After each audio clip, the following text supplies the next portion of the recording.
تو خلافت عثمانیہ کو ختم کیا گیا، اور خلافت عثمانیہ کے ختم ہونے کے بعد سب سے زیادہ مسلمان پوری دنیا میں ذلیل ہوئے. اتنی ذلت پوری تاریخ میں مسلمانوں کو نہیں ہوئی، اتنا نقصان جتنا خلافت عثمانیہ کے زوال کے بعد ہوا، جو ابھی 100 سال بھی نہیں ہوئے اس کے یعنی سقوط کو. مسلمانوں کو جتنا نقصان ہوا اتنا پہلے پچھلی تاریخ میں نہیں ہوا. تو اس حدیث کو پڑھ کر ایسا معلوم ہوتا ہے کہ گویا شاید اسی صدی کے لیے آپ صلی اللہ علیہ وسلم نے فرمایا. ظاہر سی بات ہے کہ اس وقت آپ صلی اللہ علیہ وسلم اس حدیث کو ارشاد فرما رہے ہیں جب اسلام عروج پر تھا. صحابہ کرام اور مسلمانوں نے اپنے اس دین کے لیے تمام چیزوں کی قربانی دی، جان کی بھی اور مال کی بھی. اب اس حدیث کو پہلے مکمل کرتے ہیں. آپ صلی اللہ علیہ وسلم نے فرمایا کہ تمہارے دشمنوں کے دلوں سے اللہ تعالیٰ تمہارا خوف، رعب اور ہیبت کو نکال دے گا. آج یہی صورتحال ہے. اس کے بعد آپ صلی اللہ علیہ وسلم نے فرمایا وَلَا يَغْذِفَنَّ اللَّهُ فِي قُلُوبِكُمُ الْوَهْنَ، اور اللہ تعالیٰ تمہارے دلوں میں وہن ڈال دے گا. فَقَالَ قَائِلْ يَا رَسُولَ اللَّهِ وَمَا الْوَهْنُ، تو پوچھنے والے نے سوال کیا کہ یا رسول اللہ وہن کا مطلب کیا ہے؟ آپ صلی اللہ علیہ وسلم نے فرمایا کہ حب الدنیا وکراہیت الموت، یعنی دنیا کی محبت اور موت کا ڈر. جڑ کی طرف اشارہ کیا، جو اصل وجہ ہے اس کی طرف اشارہ کر دیا. اب آپ دیکھ لیں ہمارے اندر کتنا آج موت کا ڈر ہے اور دنیا کی کتنی محبت ہے. اچھا، کس سے آپ صلی اللہ علیہ وسلم ارشاد فرما رہے؟ صحابہ کرام سے. ظاہر سی بات ہے صحابہ کرام کے اندر یہ چیز داخل ہو، ایسا ہو ہی نہیں سکتا. اگر ایسا ہوتا کہ صحابہ کے اندر دنیا کی محبت ہوتی اور موت کا ڈر ہوتا تو اسلام کے لیے اتنی قربانیاں کبھی نہیں دیتے. بدر کے موقع پر 313 اپنے سے 3 گنا زیادہ طاقت کے سامنے کبھی نہیں جاتے، لیکن وہ گئے کیونکہ ان کے اندر موت کا ڈر نہیں تھا، اس کے علاوہ دنیا کی محبت نہیں تھی. تبھی انہوں نے ہجرت کی اور اپنے گھر کو، اپنے اہل و عیال کو اور اپنے مال اور جائیداد کو مکہ میں چھوڑ دیا اور پھر ہجرت کر کے آئے. تو اس وقت آپ صلی اللہ علیہ وسلم یہ بات ارشاد فرما رہے کہ جب یہ چیز واقع نہیں ہوئی تھی، اور ممکن ہے کہ کئی صدی بعد، بلکہ حقیقت ہے کہ کئی صدی بعد یہ چیز واقع ہوئی. جس طرح پوری امت پر، یعنی اس امت مسلمہ پر پوری دنیا ٹوٹ پڑی ہے، یہ چیز بعد میں واقع ہوئی. شروع میں تو اسلام کا عروج تھا، بالکل عروج تھا. تو آپ صلی اللہ علیہ وسلم نے پیشن گوئی فرمائی. تو صحابہ کو یقیناً تعجب ہوا کہ ایسا کیسے ہو جائے گا کہ ہمارے اندر یہ بیماری تو ظاہر سی بات ہے نہیں آ سکتی، صحابہ کرام کے اندر تو یہ بیماری نہیں آ سکتی. تو انہیں یہ چیز، اس چیز نے سوچ میں ڈالا کہ آخر کیا وجہ ہو سکتی ہے. یعنی یہ تو ان کو یقین تھا کہ آپ صلی اللہ علیہ وسلم جو فرما رہے ہیں یہ تو ہونا ہے، لیکن وہ یہ سوچنے لگے کہ آخر وجہ کیا ہوگی، ایسا کیوں ہوگا؟ کیونکہ اب تک تو اللہ ہماری مدد کر رہا ہے، ہم نے اللہ کے لیے قربانیاں دی ہیں اور ہم اب اخلاص کے ساتھ اللہ کے نبی صلی اللہ علیہ وسلم کے ساتھ جڑے ہوئے ہیں، تو ہمیں فتح تو حاصل ہو رہی ہے. لیکن پوری دنیا مسلمانوں پر ٹوٹ پڑے گی اور آپ صلی اللہ علیہ وسلم فرما رہے ہیں کہ تم سیلاب کے کوڑے کرکٹ کی مانند ہو جاؤ گے، تو اس کی وجہ کیا ہے؟ تو انہوں نے یہی سوچا ہوگا، یہی سوچا جیسا کہ سوال سے ہمیں معلوم ہوتا ہے کہ بھئی باطنی خرابی مسلمانوں کے اندر ہو، یہ تو ہم تصور نہیں کریں گے، لیکن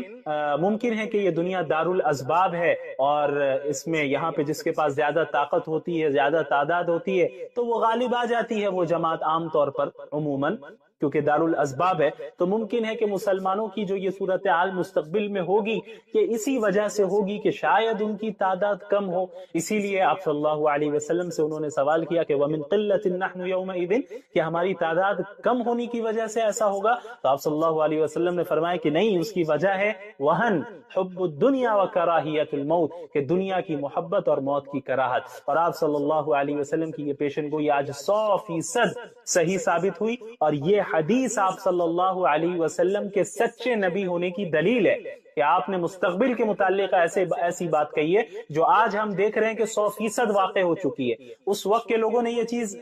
اس چیز کو انہوں نے نہیں دیکھا، انہوں نے تو عروج کو دیکھا تھا، لیکن آج ہم 15ویں صدی میں دیکھ رہے ہیں کہ ہماری کیا حالت ہے، کہ ہمارے اندر یہ دو بیماری ہے کہ دنیا کی محبت ہے اور موت کا ڈر ہے. ہم حق کو سپورٹ کرنے سے ڈرتے ہیں، حق کے لیے آواز اٹھانے سے ڈرتے ہیں، ظلم کے خلاف، باطل کے خلاف آواز اٹھانے سے ڈرتے ہیں. کیوں ڈرتے ہیں؟ اسی بات کا ڈر ہے کہ اگر ہم حق کی بات کریں گے تو ہمیں جیل بھیج دیا جائے گا، حق کی بات کریں گے تو ہمارے خلاف کیسز چلیں گے، حق کی بات کریں گے تو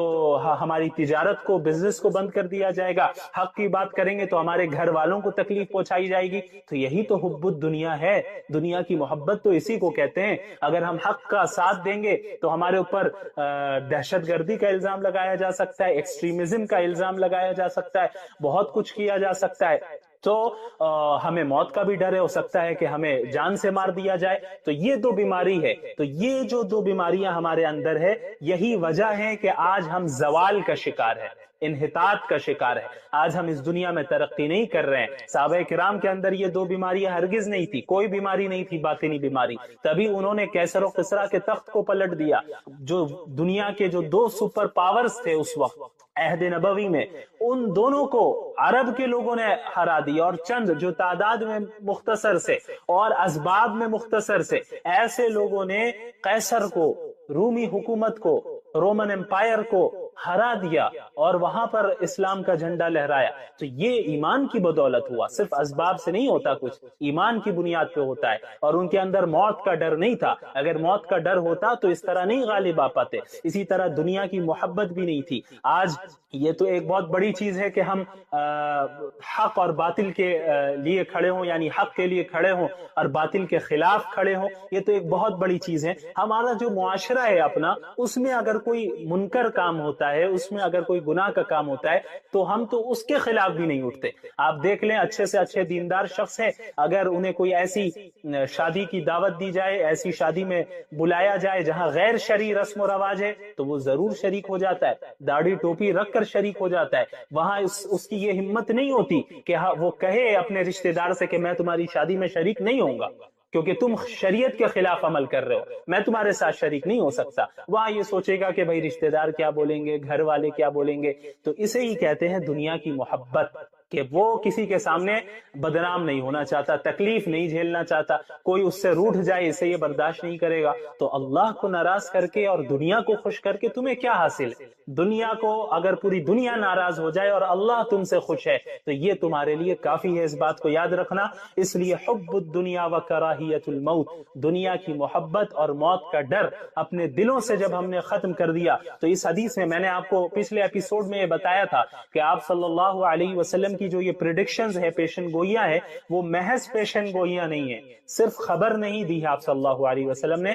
بلکہ اس سے بچنے کا علاج بھی بتایا ہے. ایک تو متنبع بھی کیا کہ دیکھو ایسا ہوگا، تم بچے رہنا، تم اس میں شکار نہ ہونا. لیکن اس کے بعد وجہ بھی بتا دی کہ کیوں ہوتا ہے، ایسا کیوں ہوگا. تو اب ہمیں وجہ جب پتہ چل گئی تو اب ہمیں اسے ریکور کرنے کی ضرورت ہے، اسے ٹھیک کرنے کی ضرورت ہے. آپ صلی اللہ علیہ وسلم نے علاج بتا دیا کہ اگر تم نے دنیا کی محبت اور موت کا ڈر اپنے دل سے نکال دیا تو تمہارے لیے ہی قرآن کریم میں یہ اعلان کیا گیا ہے کہ وَأَنْتُمُ الْأَعْلَوْنَ إِن كُنْتُم مُؤْمِنِينَ. پر کیسا ظلم ہو رہا ہے. اے اللہ، ہم ایسے زمانے میں ہیں کہ ہم کچھ کر بھی نہیں پا رہے، چاہ کے بھی نہیں کر پا رہے ہیں. اے اللہ، ہم کیا کریں، ہم کیسے منہ دکھائیں، ہمیں نہیں معلوم. اے اللہ، ہمارے پاس کوئی اختیارات نہیں ہے. اے اللہ، ہم بولنے اور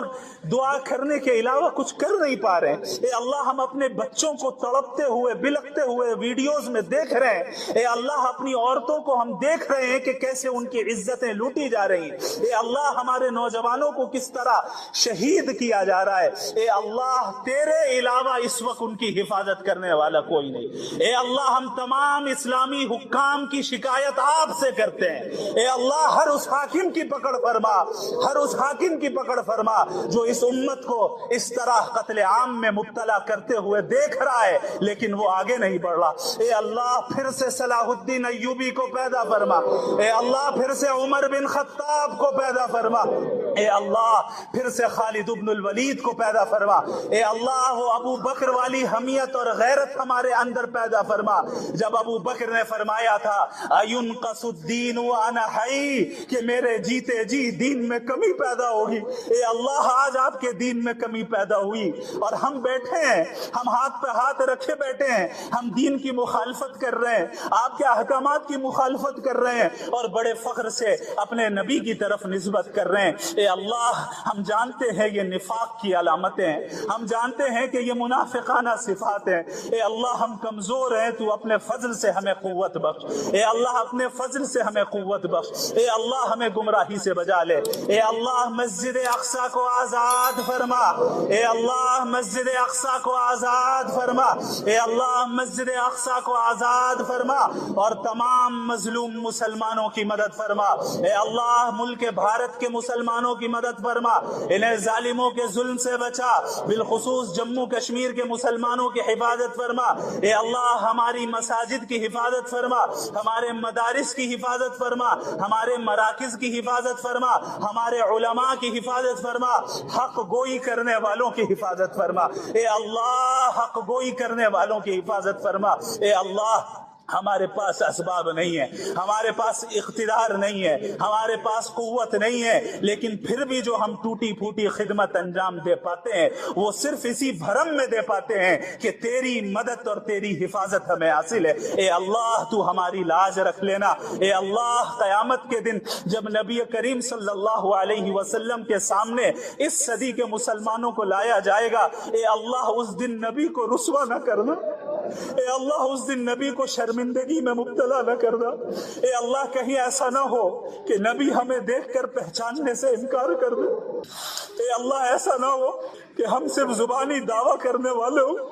اے اللہ ایسا نہ ہو کہ ہم نبی کا انکار کرنے والے ہو، نبی کی مخالفت کرنے والے ہو، اے اللہ ہم مجرم آج آپ کے دربار میں اپنے جرم کا اعتراف کرتے ہیں، اے اللہ تو نے تو فرمایا ہے کہ لو بلغت ذنوبک عنان السماء، کہ اگرچہ تیرے گناہ آسمانوں تک پہنچ جائے لیکن تو سچے دل سے ہماری طرف رجوع کر لے اور توبہ و استغفار کرے، میں تمام گناہوں کو بخشنے والا ہوں اور مجھے اور کیا آج یہی حال نہیں ہے کہ تمام قومیں اور تمام امتیں اس اسلام پر اور مسلمانوں پر آج ٹوٹ پڑی؟ پوری دنیا آج اسلام پر حملہ کر رہی ہے، پوری دنیا آج مسلمانوں کو ذلیل اور رسوا کرنے کے پر تلی ہوئی ہے، پوری دنیا میں اسلام اور مسلمانوں کو صرف بدنام کیا جاتا ہے، کبھی انہیں ٹیررسٹ کہہ دیا جاتا ہے، کبھی ایکسٹریمسٹ کہہ دیا جاتا ہے، کبھی کہہ دیا جاتا ہے کہ یہ بیکورڈ ہے، کبھی کچھ کہہ دیا جاتا ہے، کبھی کچھ کہہ دیا جاتا ہے، کبھی داڑھی پر اعتراض ہوتا ہے، کبھی حجاب پر اعتراض ہوتا ہے، کبھی طلاق کے مسئلے پر اعتراض ہوتا ہے، کبھی دیگر مسائل پر اعتراض ہوتا ہے۔ تو یہ آج کا دور ہے کہ جب پوری دنیا آج اسلام اور مسلمانوں کے خلاف کام کر رہی ہے،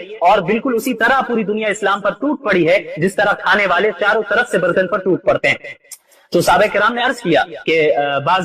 کسی نے سوال کیا اللہ کے نبی صلی اللہ علیہ وسلم سے، کیا ہماری تعداد اس دن اتنی کم ہوگی، اس وجہ سے ایسا ہوگا؟ تو آپ صلی اللہ علیہ وسلم نے فرمایا کہ نہیں، تمہاری تعداد بہت زیادہ ہوگی، اور آج ہماری تعداد کتنی زیادہ ہے؟ فاسٹسٹ گروئنگ ریلیجن اگر کوئی ہے تو وہ اسلام ہے، سب سے تیزی سے کے ساتھ جو مذہب پھیل رہا ہے پوری دنیا میں وہ اسلام ہے، ہمارے یہاں تعداد کی کمی نہیں ہے۔ لیکن آپ صلی اللہ علیہ وسلم نے آگے کیا فرمایا، اس پر غور کیجئے، وَلَكِنَّكُمْ غُثَاءٌ كَغُثَاءِ السَّيْلِ، لیکن تمہاری تعداد تو بہت زیادہ ہوگی لیکن تم سیلاب کے کوڑے کرکٹ کی طرح ہوگے۔ جب کوئی سیلاب آتا ہے تو ساتھ میں کوڑے کرکٹ کو بھی لیتا آتا ہے، تو اس کوڑے کرکٹ کی کوئی حیثیت اور اہمیت نہیں ہوتی، وہ بے جان چیز ہوتی ہے، بے وزن چیز ہوتی ہے، اس سے کوئی نفع نہیں پہنچ سکتا۔ تو لہٰذا صلی اللہ علیہ وسلم نے فرمایا کہ تم بھی اسی طرح ہو گئے ہوگے، یعنی تمہاری حیثیت نہ اللہ کے نزدیک کچھ ہوگی نہ ہی دنیا والوں کے نزدیک تمہاری کوئی حیثیت ہوگی۔ اور آپ صلی اللہ علیہ وسلم نے فرمایا وَلَيَنزِعَنَّ اللَّهُ مِن صُدُورِ عَدُوِّكُمُ الْمَهَابَةَ مِنكُمْ، اور اللہ تعالیٰ تمہارے دشمنوں کے دلوں سے تمہارا خوف، تمہارا رعب اور تمہاری ہیبت کو نکال دے گا،